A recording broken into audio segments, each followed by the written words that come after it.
All right. Hello, everyone, and welcome to the CS Leadership Roundtable. My name is Andrew Marks, co-founder of Success Hacker and our Success Coaching Training Program.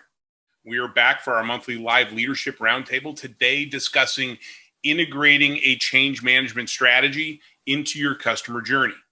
This free learning event is brought to you by Success Coaching, the world leader in customer success professional development training with more than 5,000 graduates globally. Our training programs are available as pure online learning, monthly virtual instructor-led boot camps, both public and private, and a hybrid 12-week coaching program that runs 3 times a year. We also offer a number of standalone courses, all taught by industry experts. This quarter, we'll be rolling out level 5 of our certified CSM curriculum. Later this month, we'll have our first virtual instructor-led training of change management from customer success, led by our very own Toby Lucich, who's joining us today.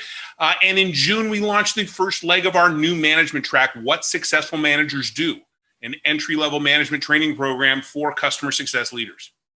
You can find out more about our training programs at successcoaching.co, and I believe Ashley will drop that into chat.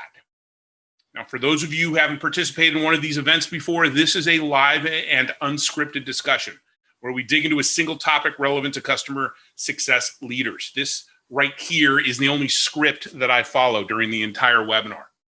Regardless of the company you work for, the scope of your role, or the sizes of the customers that your team deals with, we aim to pick topics that are going to be practical and useful to you. We also encourage you to suggest topics and guests for our program, so reach out and connect with me on LinkedIn and drop me a note. The schedule for our upcoming CS Leadership Roundtable events can be found at successcoaching.co. Scroll to the bottom and click on the events link to check out what's coming up. And as usual, we'll post a replay of this webinar along with a transcription early next week on our website. Now, there's a lot of thought leadership out there, along with a lot of theories about how to deliver customer success. And this series allows us to focus on the practical and give you real-world advice, best practices, techniques, shared experiences from those out in the wild that are practicing customer success on a daily basis. And to do that, we invite 3 panelists to join me for a roundtable discussion. These are people who are great at their craft, and we ask them to share their experiences and their perspectives. We will be taking questions later on during the webinar, so please use that Q&A button found at the bottom of your screen to ask or upvote a question. Also, we have opened up the chat functionality, so please keep comments to chat and questions to Q&A. So without further ado, I'd like our panelists to introduce themselves to y'all, talk a little bit about what they do, who they are and what they do. And let's start with Lindsay. Thank you, Andrew, and such a pleasure to be here with you and Ed and Toby. Hi, everybody. My name is Lindsay Etoff. I'm calling in from New Jersey, and I'm currently Associate Director of Enterprise Transformation at Mural. So Mural is a digital collaboration company. So we have a SaaS platform, and Enterprise Transformation is our customer success function. So during the conversation, I can explain a little bit more about what that is. And I would say that whether my entire career has pretty much been some sort of exercise of change management, from large-scale global ERP implementations with Deloitte into the kind of startup, scale-up world of customer success. So super excited to be here and talk about not just the theory, but the tactics. Excellent. Thanks, Lindsay. Great to have you. We are in the process of integrating Mural actually into our delivery. So we love the Mural platform. So thank you. Thanks for joining us. Now on to Ed. Hello, everybody. Ed Powers. I've been in business a long time, lots of gray hair, 34 years I've been in business. Done a lot of stuff, sales, marketing, operations, quality, big companies, small companies, startups. Last 8 years or so, I've been focused on customer success and customer experience. I've been in operating roles, leadership roles, as well as doing a lot of consulting with SaaS companies and MSPs. My specialty is data analytics, continuous improvement, and neuroscience, applying neuroscience to the customer experience. So those are kind of my strong points there. Glad to be with all of you. Thanks, Ed. Great to have you. Ed also is is delivering a course through our platform, Data-Driven Decision Making for Customer Success. So definitely check that out. He puts on that data hat and teaches you what you need to know about statistics. So it's an important skill, especially for leaders. But yeah, thanks, Ed. Thanks for joining us. Last but not least, Toby Lusich. Toby. Thanks, Andrew. Hey, happy to be here. I'm Toby Lusich, co-founder of Return Leverage. This kind of conversation is something that we do every day. Typically, it's in the guise of project management. We've got a project not moving forward. And can you come talk to people? But what we're going to talk about today is really what talking should look like. We've worked with clients from startups to the Fortune 50s, and more often than not come in when it's like the 11th hour. So I'm really excited to be talking with teams about how do you do this on the front end? How do you do it with intention? And how do you get ahead of the ball so that you avoid some of the heartache? So really excited to be part of this panel today. Excellent. And thanks once again for all of you making time for us today, as well as earlier this week when we had our prep. So let's get to that topic, right? One of the greatest challenges of the customer journey is driving adoption. Okay? Enablement or the functional training of how to operate your solution is important, but creating the habit of using your offering is critical. It's a gate on the path to value. And I think we all know creating habits is hard and breaking habits is hard.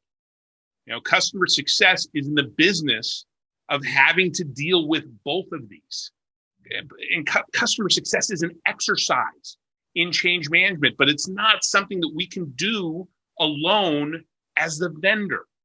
In most cases, our ideal position is as an advisor in a supporting role. So we need to provide these key stakeholders that we have with the methods and the tools to help them drive change and help them through the journey, right? So we need to have this change management mindset, this approach, this tool set to enable CSMs to help enable their stakeholders to drive that change. Do you agree? Yeah. So how and where do we get started?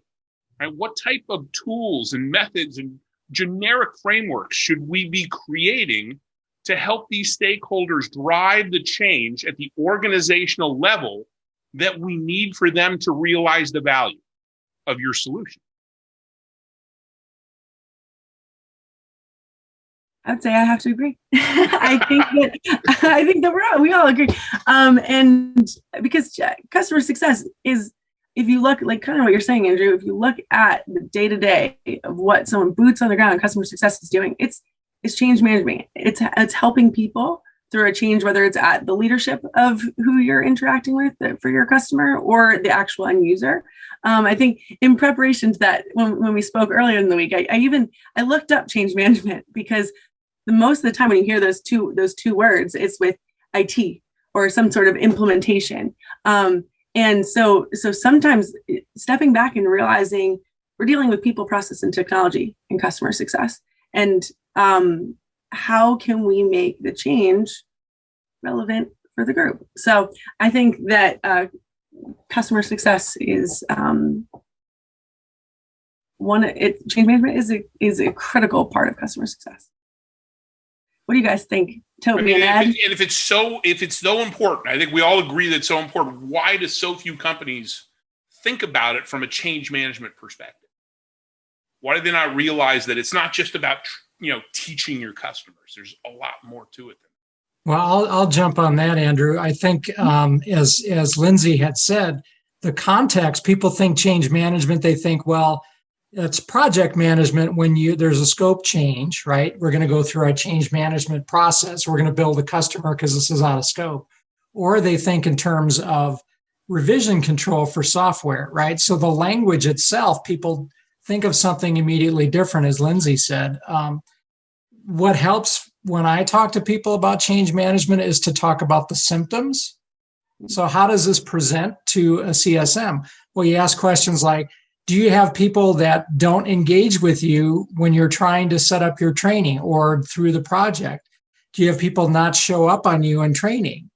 Do you have people that kind of maybe starts off with a lot of excitement and then it kind of dribbles out and you never get that adoption? These are all symptoms of a lack of change management, and most people get it right away. Oh, what is that? And then, as Lindsay said, the fact of this is change management is all about results, right? If we want to get good results, I'll quote ProSci quite a bit today because I'm ProSci certified and I'm a big fan of what they do.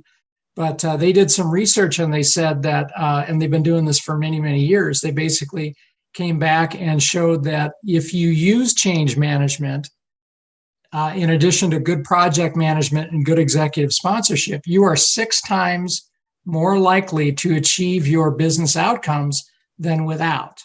I mean, that is pretty amazing. And that's not just the SaaS business. That is change management for 20 years. They've been learning that. That's just organizational change management. It's just whatever you want to apply this program to. Yeah. Exactly. I would add to that like any change that we go through personally, if you're trying to lose 20 pounds or get better. I'm always trying to lose 20 pounds. Come on, look at this. Right. Whatever that goal is, if we kind of move at it haphazardly, our odds of success are poor. But when we start to introduce some structure, when we start to introduce some expectations, and then a way to go from A to B, you have something that's more measurable and something you can follow. And so while we know it's difficult on a personal level, we have all these habits that we bring into our work as well. And that's going to be true for all of our customers. That one of the statistics that shocks me is work out of Gallup around employee engagement. And it's something like only 1/3 of all employees are actively engaged. So about that for a second. 70% of your next customer's employee base is not engaged, right? And so now you're trying to introduce a change and ask them to exert energy to do things they've been doing automatically and maybe for years. So the work of change management, it has to start early, and we have to get people a little bit excited, hopefully a lot excited about the proposal we're making. We're trying to build energy on the front so that we can carry that momentum forward. So excited to be talking about how we do that a little bit. Well, and let's clarify that when we say, when we're talking about this, it really needs to be something where we are providing the key stakeholder with the tools and the methods and the things that they need to drive that change. It's almost like we're training them. We're getting them ProSci certified, right? Here, I'm gonna help you. I'm gonna provide you with the copy and the all these different tools that we have. And this is why I'm a huge fan of actually, of customer success teams creating this change management framework of generic set of tools that they can apply to each specific customer. Say, okay, here's this set of tools we have, and I'm going to tweak this kind of like we do with a success plan. Maybe I have a generic one and I tweak it for every customer because every customer is special, right? But I think I think that's an important piece of this, right? Because I've, in very few cases, I don't think you as a vendor should be driving the change. It's those key stakeholders are the ones. Right. And to comment on that, Andrew, this last weekend was the Masters tournament, right? Mm-hmm. And one analogy I've been using a lot lately is this concept of a customer success manager being a caddy to a professional golfer, right? Yeah. And during the tournament, the Masters, what I always like seeing is, they'll line up for a shot and they'll have the microphone open and you hear the golfer going back and forth with the caddy about how they're going to play this shot, So you think about customer success managers being those caddies. They walk the course, right? They go on that journey with the customer. They are side by side. They're offering advice and counsel on what to do next and how do we play this and what do we do next and how do we get maximum results here. And they're handing them the clubs, right, at the right time. Here's your 5-iron because you're going to need that. So change management is very much that same way of you hand them the right tool at the right time. You say, now I need you to do this, right? And that's the kind of thinking about we are walking that journey and we're handing them just what they need when they need it. and they're executing on it. I love that analogy because every player is different. Every player has strengths and weaknesses. That caddy takes what they know about the course and they connect the dots between what the course is and how that player needs to play the course. Right? Exactly. I love that analogy. It's Yeah. great. That's exactly what it is. That's what we do. And every single one of them is different. Every single one of them is special, which is the exact same way that we need to approach our customers. Yeah. It doesn't diminish either the fact that these people are expert, right? Yeah. They're committed. And they're the stars. Exactly. They're the stars. Exactly. Yep. Absolutely. Exactly. So what are some of those clubs? What are some of those clubs that we're handing out? What are some of the things that you think, based off of your experience in this, what are some of those key clubs that if you said, hey, these are some of the things that you need to start thinking about to the folks that are listening to us today? Sorry, Lindsay, you were about to say something.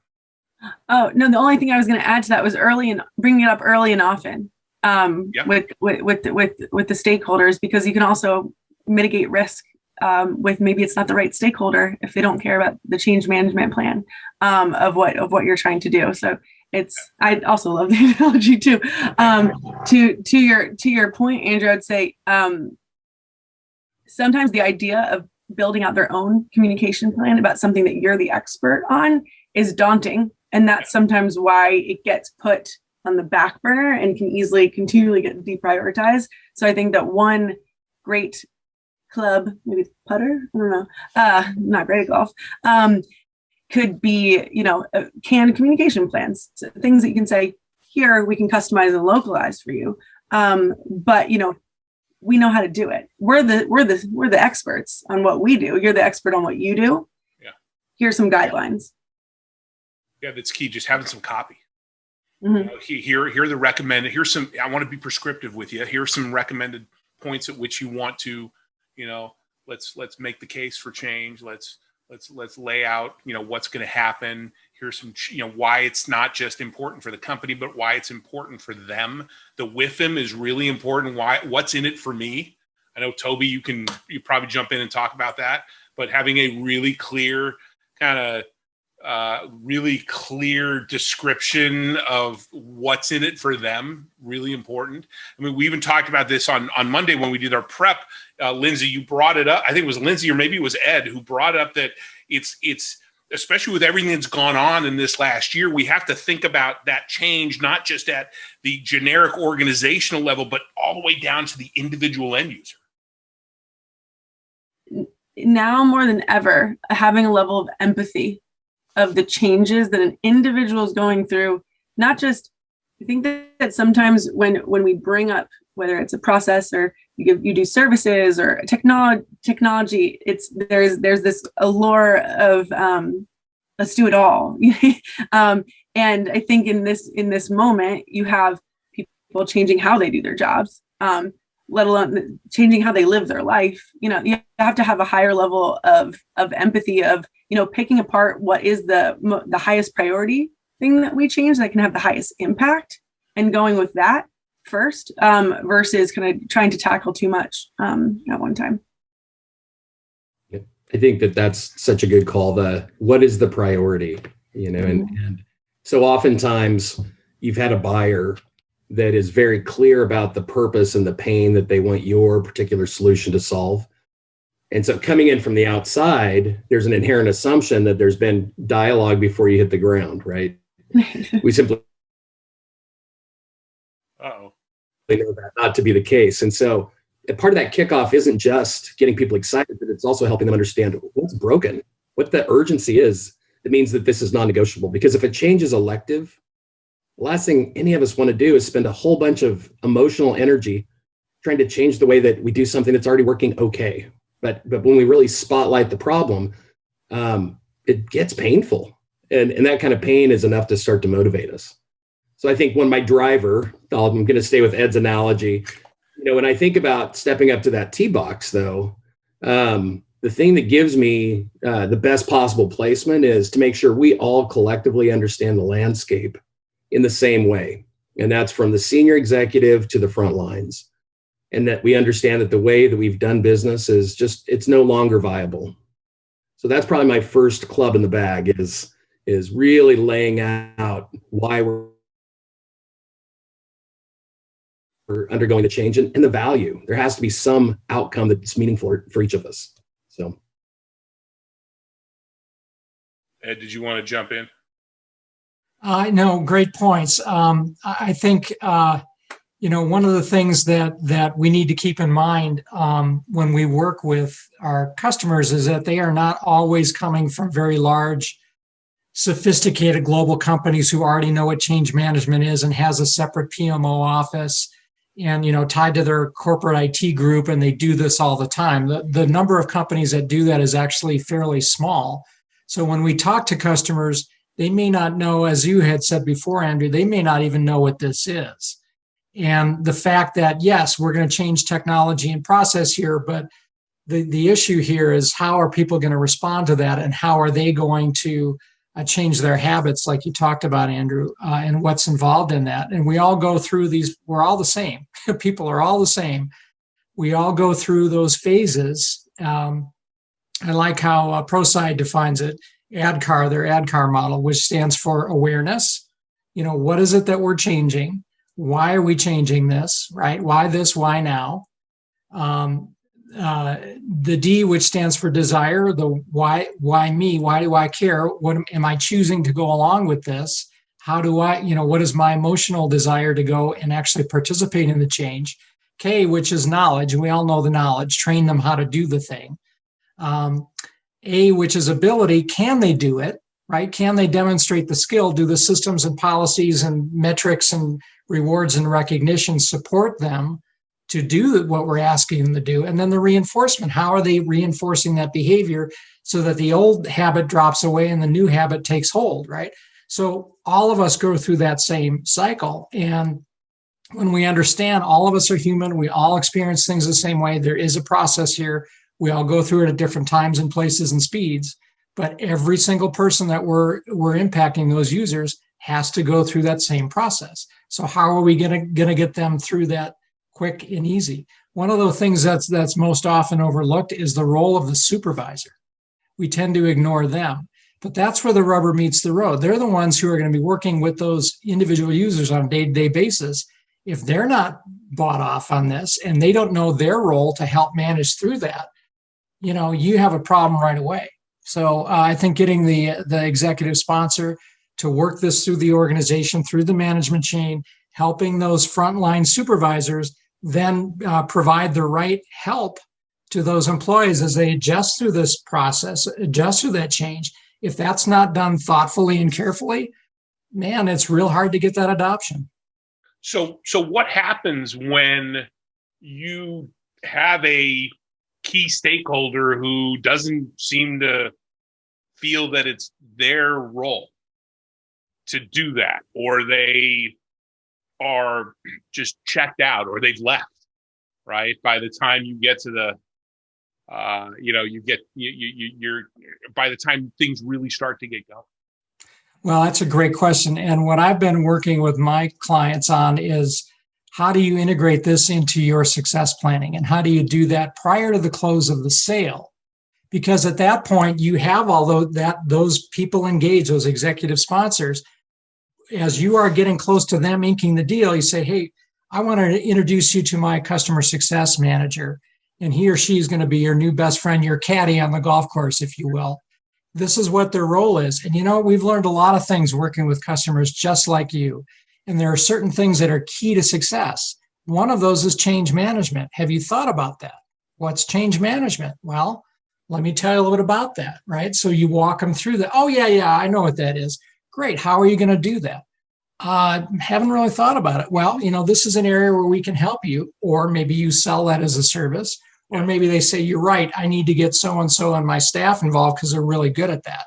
But making sure that that's addressed, right?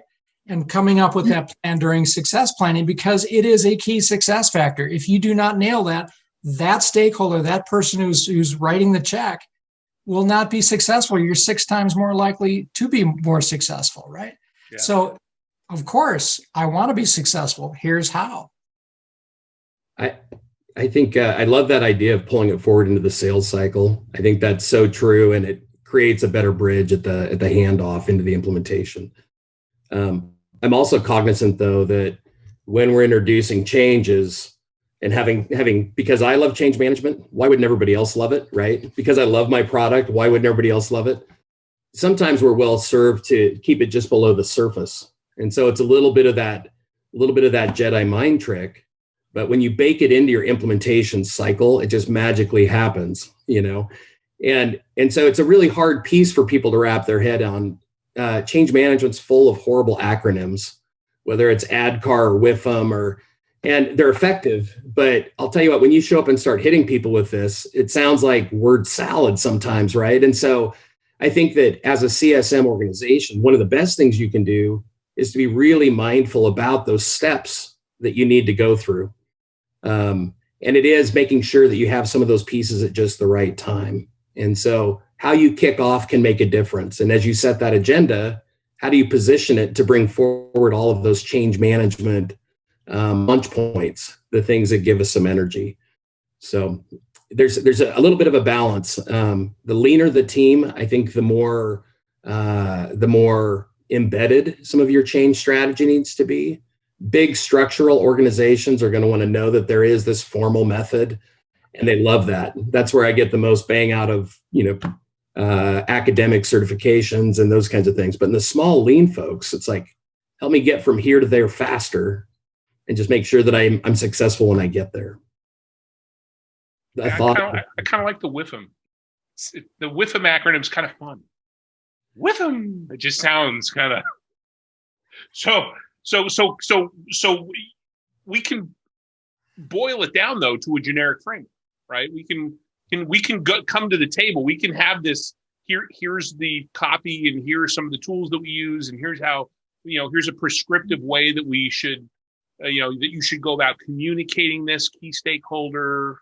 What's funny is when we were talking about this on Monday, I was thinking about how even before I had any sense of what change management was, very early in my career, one of my strategies was when we were rolling out a new solution for a customer was to go find some of the people that either boots on the ground or even middle managers that were bought into what we were doing to help them drive the change for me.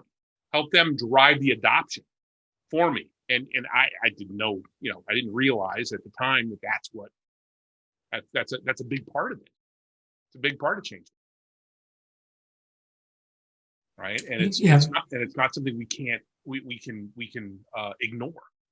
That's exactly right, Andrew. And one of the things, one of the tools that I've used and helped clients adopt is this sponsor roadmap idea that ProSci talks about. Is that, you imagine an org chart, and then you color code the people that are affected by this, right? The reds they're digging in their heels over my dead body.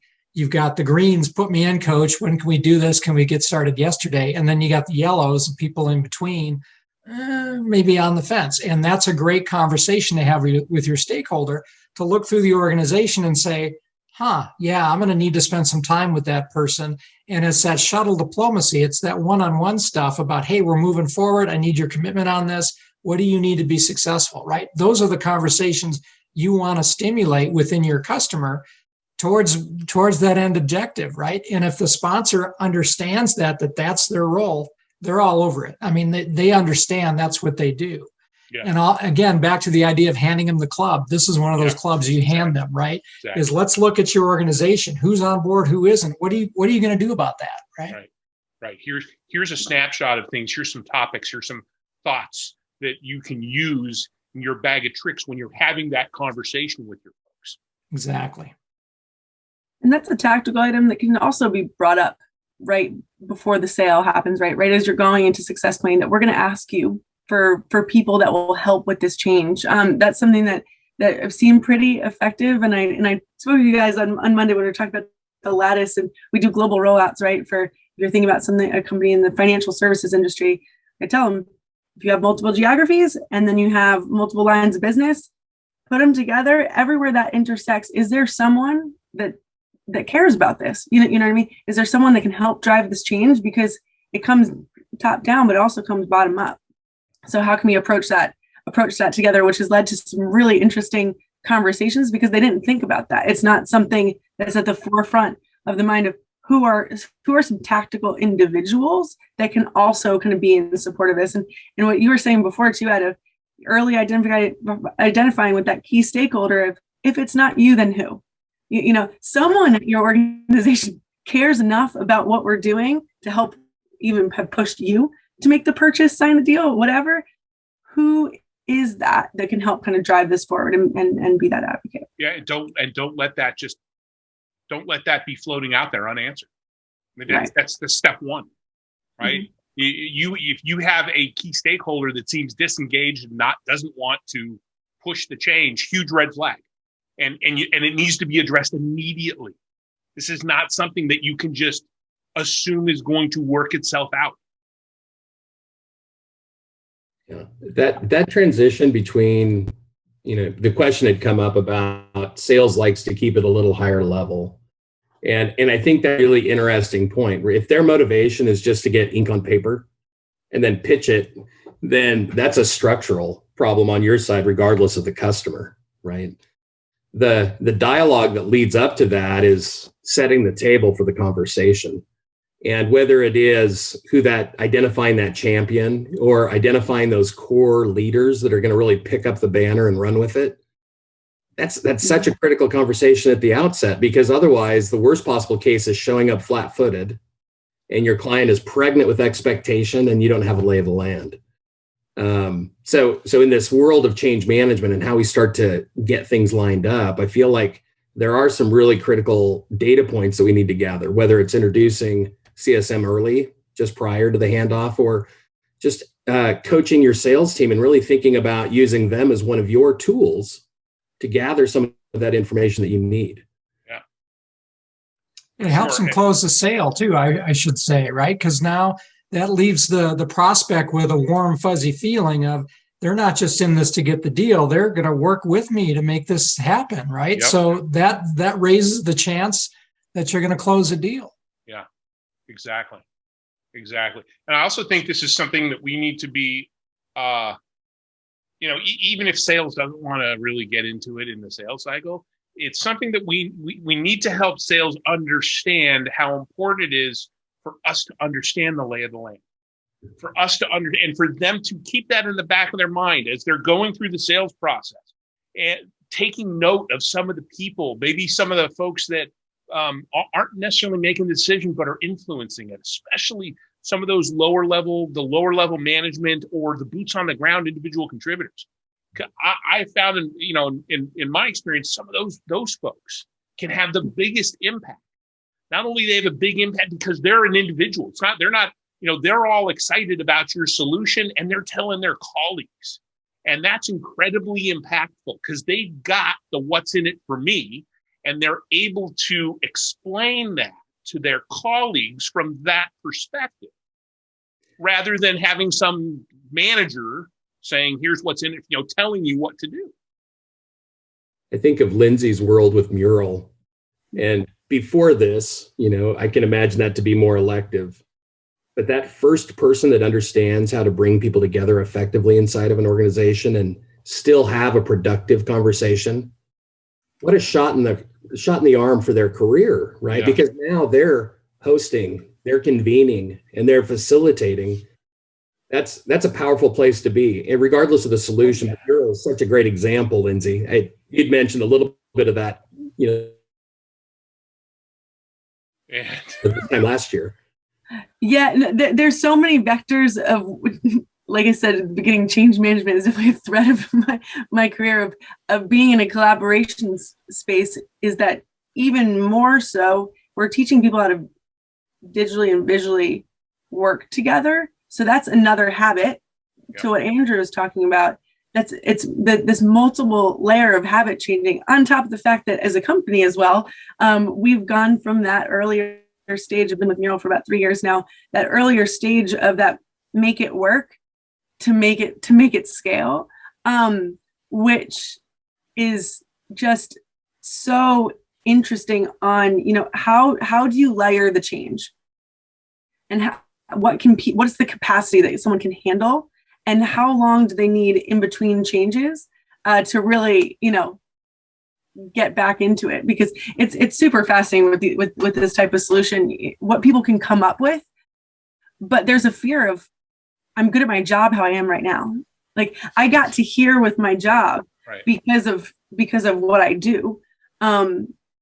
So breaking those like habits and getting people kind of vulnerable enough to be willing to change is super complicated. Well, change is hard. Change requires effort, right? Mm-hmm. And if we don't manage that and we don't continue to, one of the things that I also hear a lot about is the R in ADKAR. The companies get so far and then they forget about the reinforcement, right? They stop. It's an ADKA. They don't get to the ADKAR, right? And if you don't reinforce it, then it's so easy for them to slip back, right, into, well, it's just, this is too hard. I'm just going to go back to what I used to do. And we can't have that. We need sometimes there isn't a use to do. Depending the change that's happened too, that the slip back to what they used to do is not even possible if you're changing technologies or processes in such a way, and then it becomes a bit more of a mess, because if you put in a different process or a different technology, they're going to try to kind of hack their way back, almost, which then causes bigger problems. And I know we're talking about Monday, but regardless of what technology, what process, anything that we're working on, data, education, and change management, the three most important things that you can focus on, and they always get a little bit deprioritized. They're harder to talk about. They're usually a little bit harder to nail down, kind of to what Toby and Ed talking about, outcomes, right? It's hard to get a customer to what is the desired impact? What's the desired outcome that they're trying to get at working together? They know their pain, right? But they don't really always know where we're trying to go. So how do you measure it with the data? How and who do you educate? And then how do you think about approaching that change? It's the three areas that we need to make sure in customer success we're really honing in on. Then your adoption, everything will come with that. And that's a good point, Lindsay, is they do get deprioritized because everybody's all about feature function. It's feature function, woohoo, here's some swag. All right, you're adopted. It's just not that. I sent you a sticker, now you're a user. Yeah, exactly. Yeah, it's a lot more complicated than that. All right, so let's why don't we go through some of these questions. Remember, you can ask some questions and ask your questions and upvote here. First one we've got here is Adi. Adi asks, hopefully I'm pronouncing your name right, Adi. How do you get employees engaged and effectively drive change management throughout the different stakeholders within the organization? Mm-hmm. Actually, let's jump in on that. I have a little thought on that, and I also know Toby unmuted too. So I'll do mine really, really quick. Is find out how the organization does change already. A lot of times we miss that step of how do you already communicate change? Because like Ed was saying before, sometimes they don't know what the words change management mean. That's fine. You can go kind of under the radar with all the different terminology and whatnot. You can say, how do you communicate? Do you use Microsoft Teams? Do you put everything in a bulletin? How do you communicate? And what do people actually pay attention to? There's oh, well, we have a newsletter and we have this and this, but no one ever looks at it. Okay, great. What do people actually listen to? And let's go that way, because then you're speaking in their vernacular. It's not just to what Andrew was saying at the beginning. Customer success, the vendor, the provider should never be organizing and communicating the change through their organization. It's less impactful. So how do they communicate it in their way, in their tooling, in their language? And that kind of helps keep the employees engaged, because it doesn't seem foreign. It's just another thing that's kind of coming to them versus like an external force bringing on some kind of change that they should find is intimidating.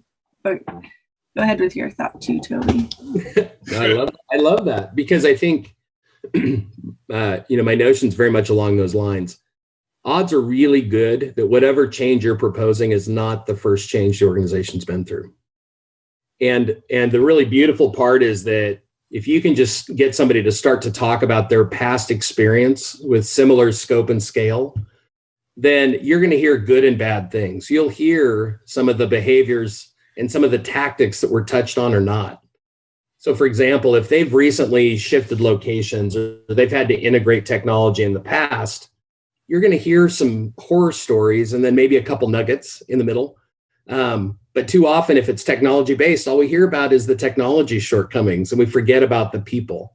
And I find that to be really powerful. This idea too about, are you talking where people are listening, I think is significant. One of my favorite old school strategies is when people paste up informationals in the bathroom stalls.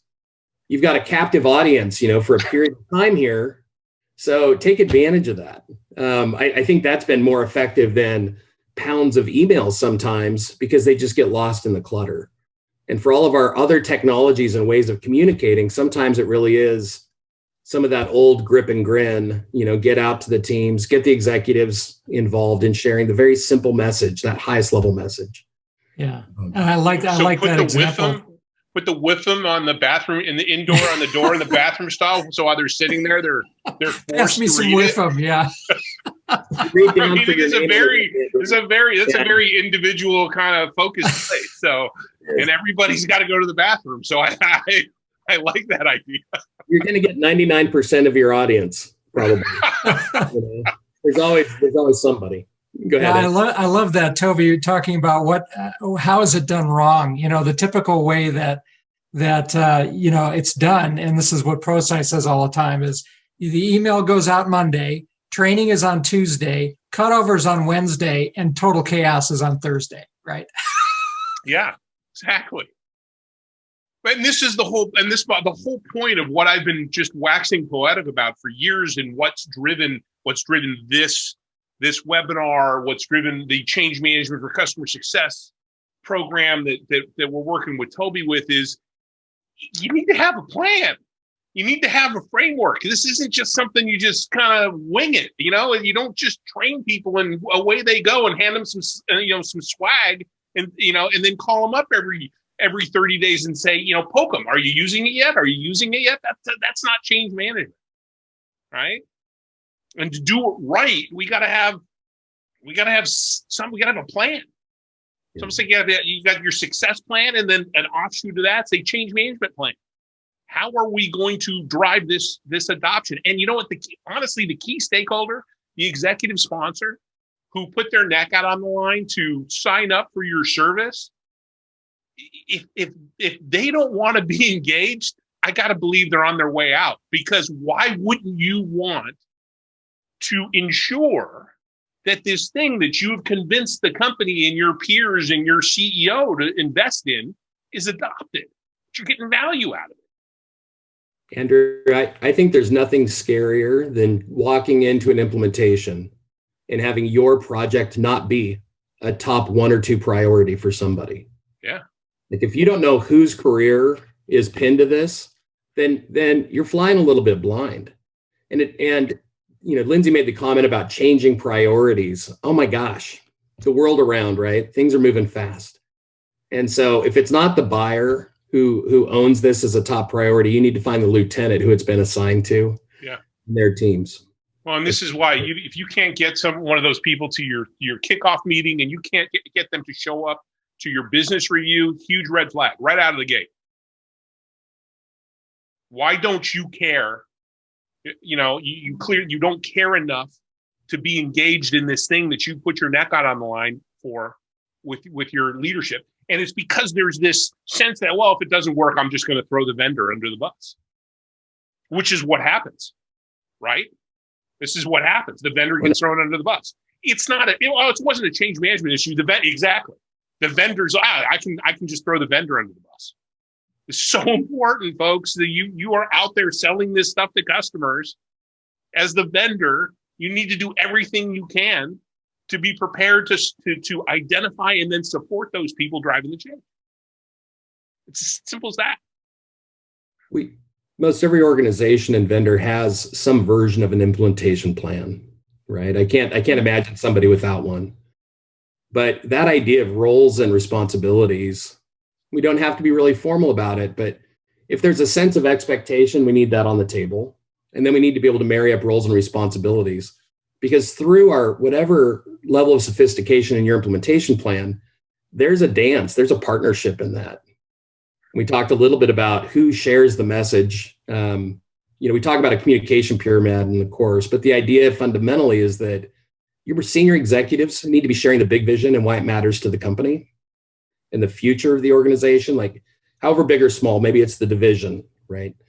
But the people that have to drive that home are all those frontline individuals speaking to their particular teams about why it matters to their team. Back to Andrew's favorite acronym, WIFM. WIFM.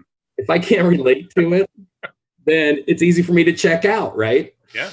If Mural, just using Lindsay's product as an example, if Mural is elective for me, how much time do I put into that if I already feel like I'm putting in 60 hours a week? But if that's an integral part of how we're going to work, all of a sudden it becomes really important if I want to remain part of this organization. And so there's a motivation you can tap into. When we roll out team training deals with our customers, we have a very prescriptive onboarding process that is all about managing the change, right? It's all carve time out every week for learning and development, buddy people up so that they can talk about, communicate what they're learning, take our management implementation guides and have leadership going through some of the questions and having discussions on a weekly or a bi-weekly basis. I mean, there's very specific, here's how, and we even, come to the table with email copy. It says, here's what you should be sending to your team. Have a plan and approach it with the mindset that this is a change management exercise. It's not enablement and then adoption. It's freaking change management.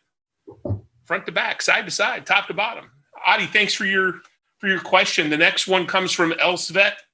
And Toby, you volunteered to answer that question live. Our sales team want to keep it at a high level. Any advice to start change management at implementation level? Yeah, we had touched on this a little bit earlier when we were talking about that handover. And I guess that the simple point there was that, in my mind, the sales team, their job isn't done at Inc. The job extends into giving you a running start, whether it's pulling you in, as Ed spoke about, involving you in the pre-close, or giving you all the information you need so you're not sitting there and asking the customer again to repeat things they already told your sales team. Yeah. And thinking about once again in that sales process, who are some of the folks, who are some of the boots on the ground? Make sure they're listening. They're aware that they should be listening. Right? Don't assume. I've learned throughout the years, that's 2.5 decades in this, okay, when working with sales, and I've got some great friends in sales, don't assume that they know what you want to know. You need to tell them that, right? And so you need to tell them, hey, as part of our change management effort in driving adoption for this customer that you want to sign up, who we all want to be successful, I need you to be thinking about, some of those boots on the ground that you may come across. And make sure you're capturing those folks. At least just give us some names, right? So that we know where to go to get some of that support. The tactic with sales too is what you can bring in, because I'm a big fan of Brains, the CSM early assigned before legal review, typically to one, an extra kind of CYA moment just to make sure everything's buttoned up. But also you can bring up with your sales partners and just say, listen, you might get year one without getting these people and focusing on change management. Chances of us getting a year two that's either even flat or up, unlikely. And that's just the fact. And if you start to kind of talk in those types of terms of, you're not going to get the longevity. You might get the quick win, but you're not going to get the growth. And that's what you lose without focusing on this. And that's what this is all about. We're playing a long game here, right? This isn't about just getting a year's worth of revenue. We need more than that, right? It doesn't work. Most companies don't work with 1 year, right? We need 2 years, 3 years. The whole point of this exercise, the whole point of what we do in customer success is so that our with the unit economics work, right? The CAC to CLTV ratio is in the right place, right? So we need multiple years, and we need people to say, yeah, I'm getting that value. And we can only do that. Once again, that gate to value is creating that habit so that they're starting to, and being efficient about about their habit as well. So I think about I'm a huge fan of plugging customer success in prior to signatures. Matter of fact, Sherry Shrebnick and I went back and forth on Gain, Grow, Retain this morning about that very, very topic. And Sherry's on the webinar. It's so important to get them engaged early, and start building that relationship and understanding those challenges that may occur, or addressing them as you're getting, as you're going through that signature process and then jumping into the onboarding piece. So, sorry, Toby, you were saying? No, I 100% there. The same way, though, that we think about QBRs through the balance of that first year, this implementation cycle needs that super hyper touch, right? And we also need to be stacking it. I think too often we have a top to top conversation, we execute the transaction, but that individual may or may not have good visibility into their population. They may or may not have a good way to get feedback. That's a cultural dimension. Yeah. But as a vendor, you can pre-equip that. And so a really common and easy thing to do is these really brief pulse surveys. And so you've got the user list as you're onboarding people, right? So after kickoff, you can do a quick pulse.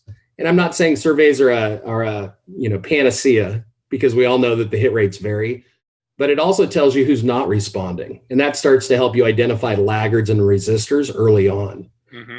There's always somebody, right, who's either too busy or too important or too checked out. Take your pick, there's something.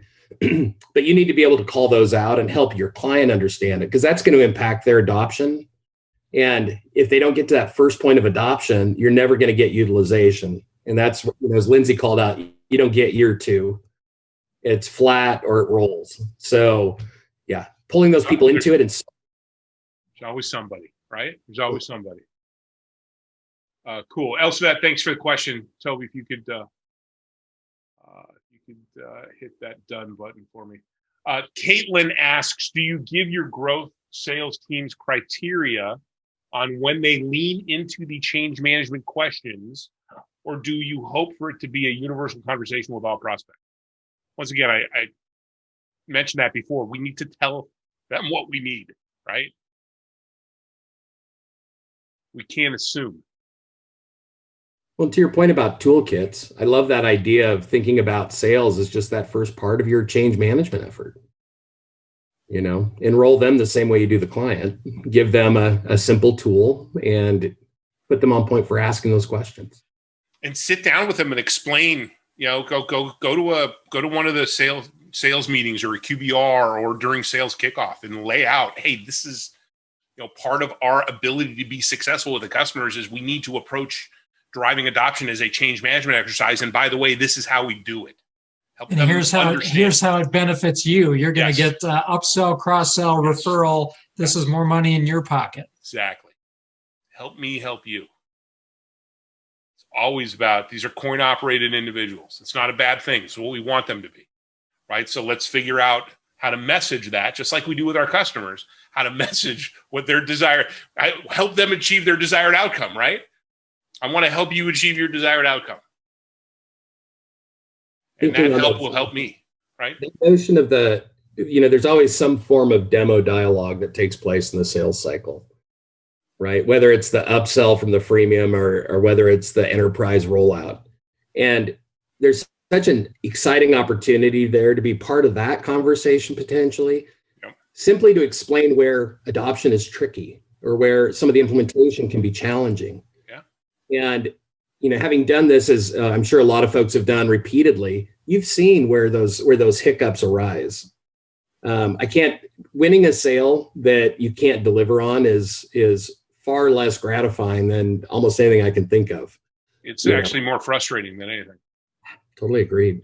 It really is. Even if you've agreed to it, it's just like, I know this one's going to be painful. Yeah. You know, And you're I've not had gonna plenty get of through- those.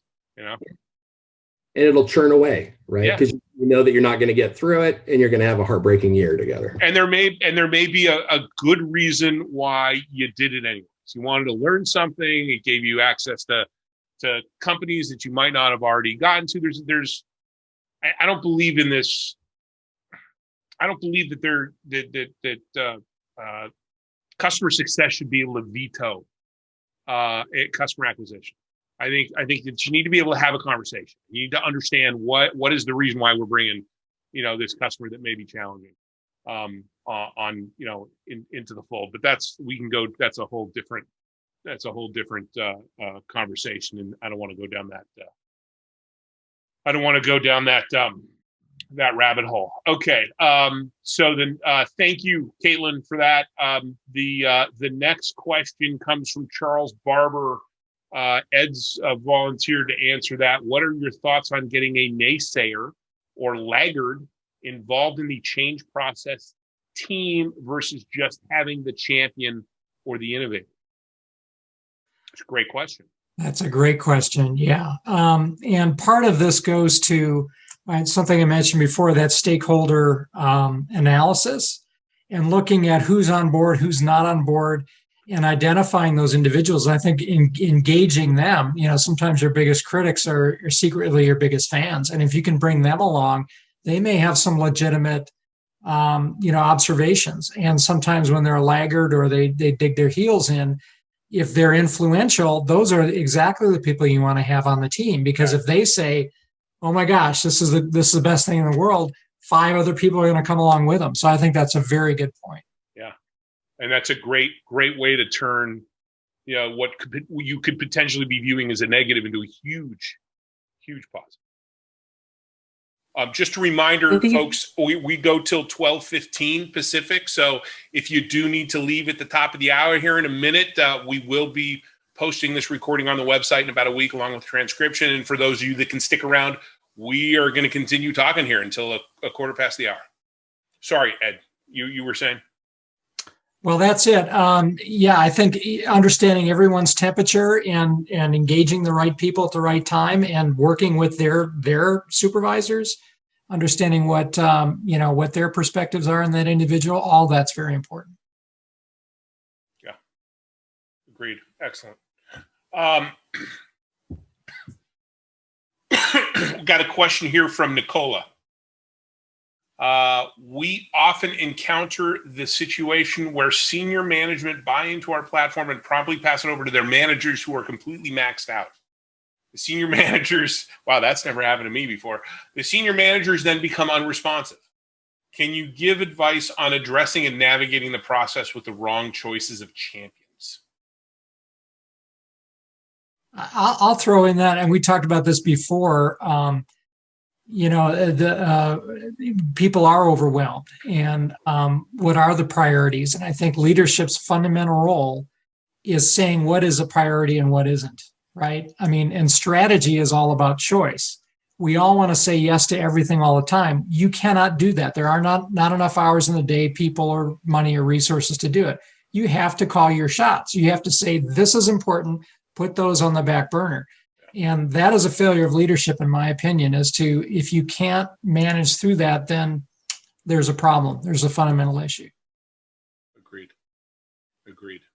And this is also why it's important, as you said, Toby, out of the gate, we need to see what the landscape looks like. We need to make sure that the reasons why that executive sponsor brought your solution in align with the objectives of everybody down the line, all the way down to the boots on the ground. The hard part, and I think maybe the question behind the question was, what happens when I get saddled with somebody who's not a champion? And we never know that.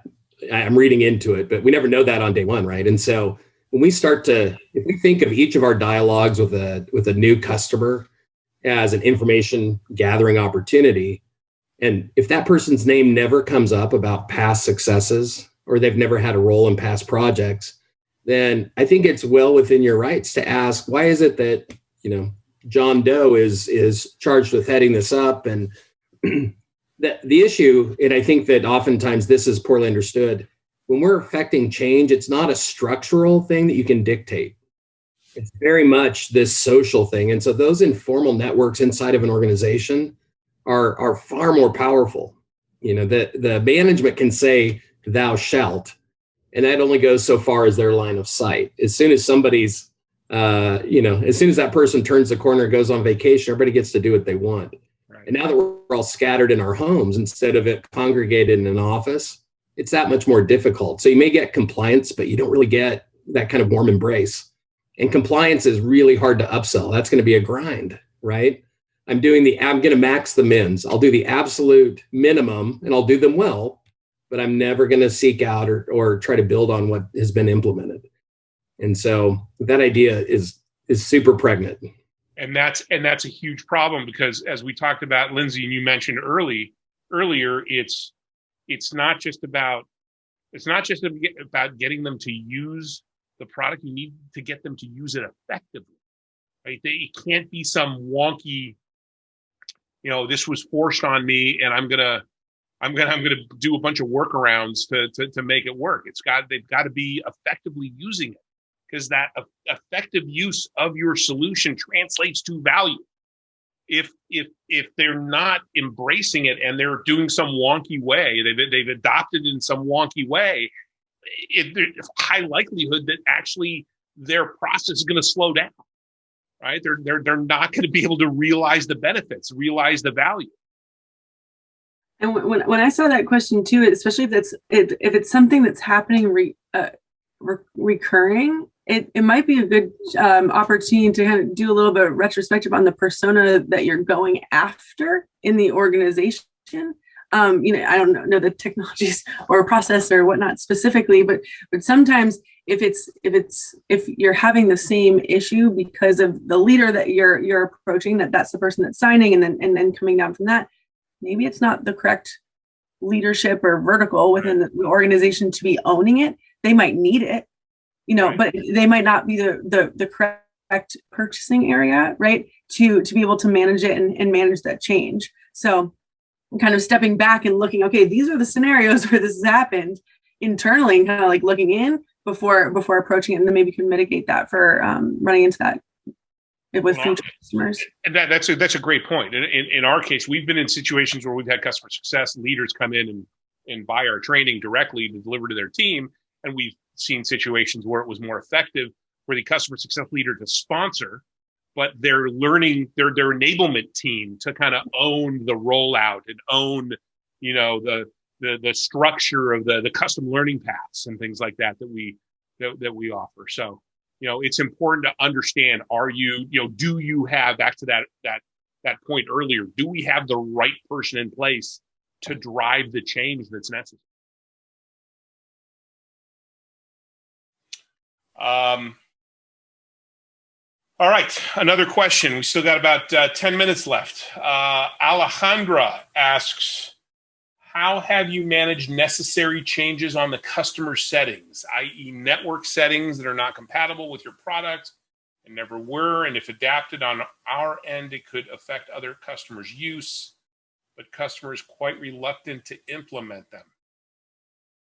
Now, that sounds like a good fit versus bad fit customer, right? I mean, that's a, when we roll out our subscription, for example, as part of our contract, we say, hey, you need to white label this IP address and these email domains so that we can communicate with the team effectively.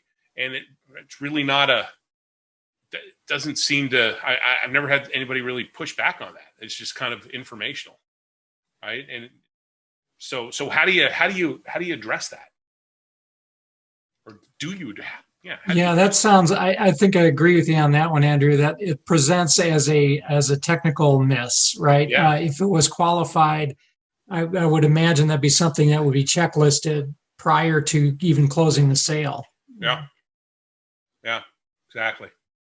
Sometimes I think that technical roadblocks are thrown out as a form of resistance. And so when I read something like that, there's certainly that element, right? And if we didn't clear it up front, that's on us. But sometimes when those pieces are put out, it's not even a we can't do it, says the customer. It's not important to me to do it. Right. And that's where your stakeholder needs to come in. Yeah. Right. Yeah. Too often we find that single individual on a technical team, and it's not a priority for them. They're not going to be a user of the system, but we don't have the authority to exercise that. That's where our client sponsors and those influencers become really valuable. Well, I think in the they sales need to help process, in the sales process, sales needs to be asking those questions, or if customer success is engaged, right? If you have a component that has a dependency on IT or dependency on InfoSec, or you got to ask the question, okay, well, what about your InfoSec team? What about your IT team? Who's represented?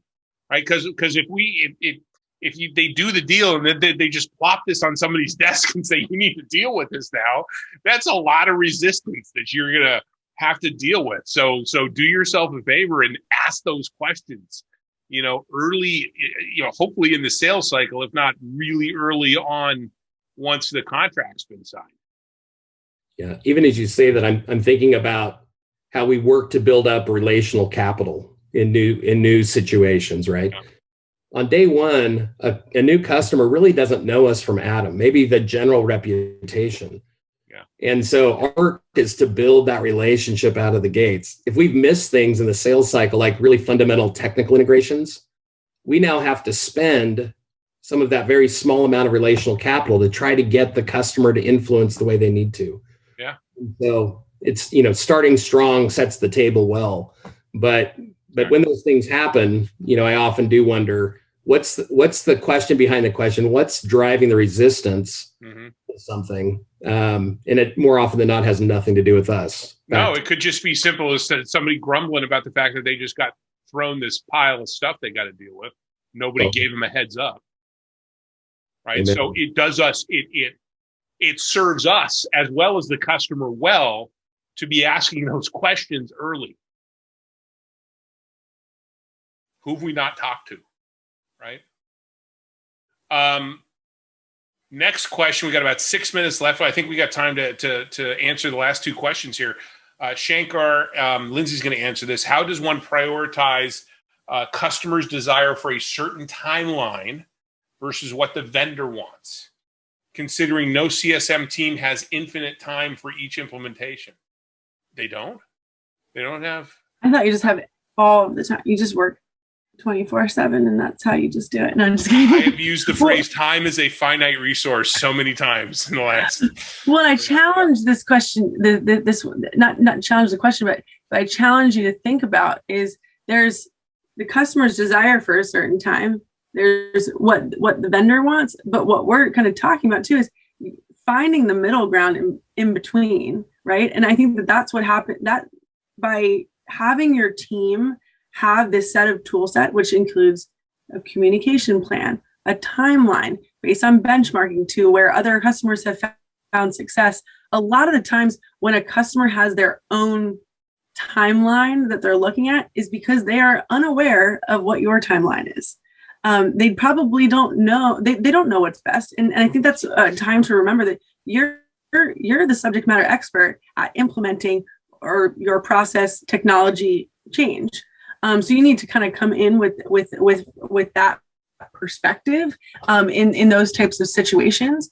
And I know that not every situation's perfect, but then you start to say, okay, what are you trying to accomplish with your timeline? Are you trying to do that timeline because something really important with the company is happening and it makes sense to extend that? And then you start to make the trade-offs from there. But usually there's not there's a missing baseline understanding of what both timelines are.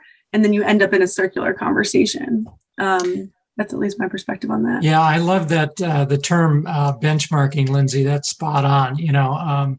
And we all suffer. I'm going to put my neuroscience hat on here. We all suffer something called optimism bias, which is something planning fallacy is another name for it. But we look at a problem. We say, well, how hard can that be? That's not going to take very much time.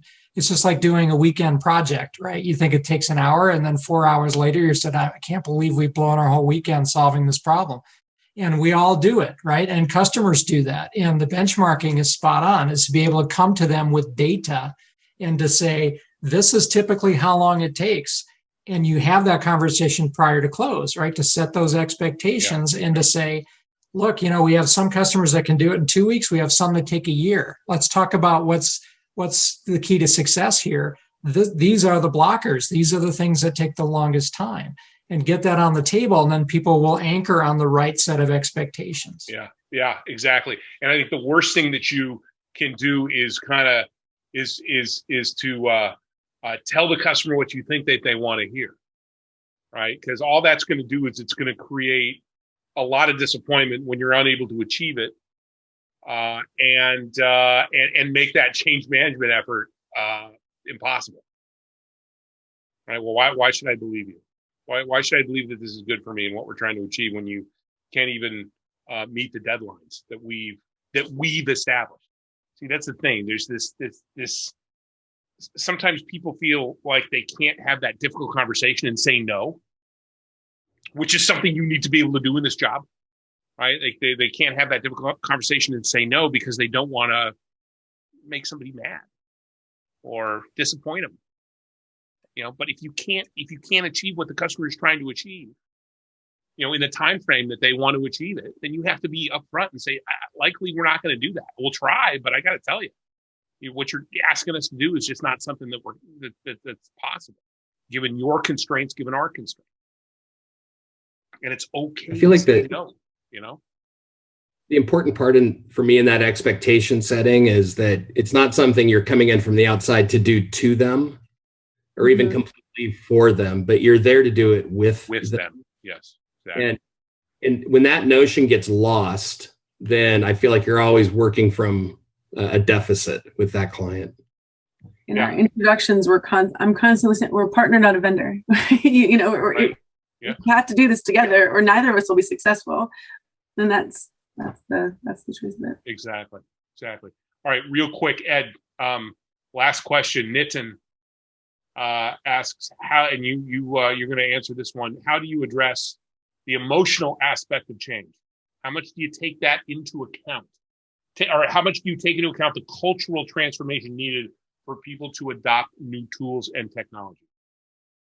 Yeah, this is a great question. And this is the D phase of ADKAR. The D, what is the desire? What you said with them, what is the personal benefit here? How does this help me? And if we can't make the case for that, people ultimately decide, am I going to go along with this or not? And all of our decisions are emotional decisions. We use logic to rationalize the decision we've already made. So we need to be able to point this out in terms of personal benefit. And that's part of your change management plan and your communication and your coaching strategy is what is the benefit to your individual employees? How is it going to make their life better? If you can't answer that, you got trouble. And part of this is figuring that out before you do the cutover. Exactly. And this is why it's so important that you're all taking this, you're looking at this as, hey, I need to, what we want you to get out of this. And we're at the end of our webinar. What I want you to get out of this is that, hey, we need to take a more change management focused approach here. It would serve you well to have a framework, some generic tools that you can apply to the various customers, some copy, some explanations, some plans, you have, if you're using success plans, you have part of that, but really think about this. Think about that, driving adoption is an exercise in change management. And give your teams the tools that they need to enable your customers to do it. And with that, we're at the end of our webinar today. We could have gone a lot longer, I'm sure. This is as I've said before, I've waxed poetic about the importance of change management, how important it is with customer success and driving adoption. I thought it was a great conversation. I thought it went well, but it's not what I think. It's not what we think, but it's what all of you think. So please let us know by posting your feedback on LinkedIn and tagging us. I want to thank my amazing panel of guests for spending time with us today, as well as our prep call earlier in the week. We all very much appreciate making time in your schedule to provide these insights and these best practices that you shared. One final note. Great CS leaders know that they don't have all the answers, but they know where to get them. And that's why we created the CS Leadership Roundtable, to harness the knowledge, and experience of the community to help improve everyone. So we hope you got something out of this discussion, and we'll see you at our next event on May 12th, when we'll discuss determining if a company values customer success with another great group of panelists. So check out successcoaching.co to find out more and to sign up. Until we see you again, have a great rest of your day, week, and month. Stay safe and stay healthy, everybody. Bye-bye. Thanks. Bye, everybody. Thanks, y'all.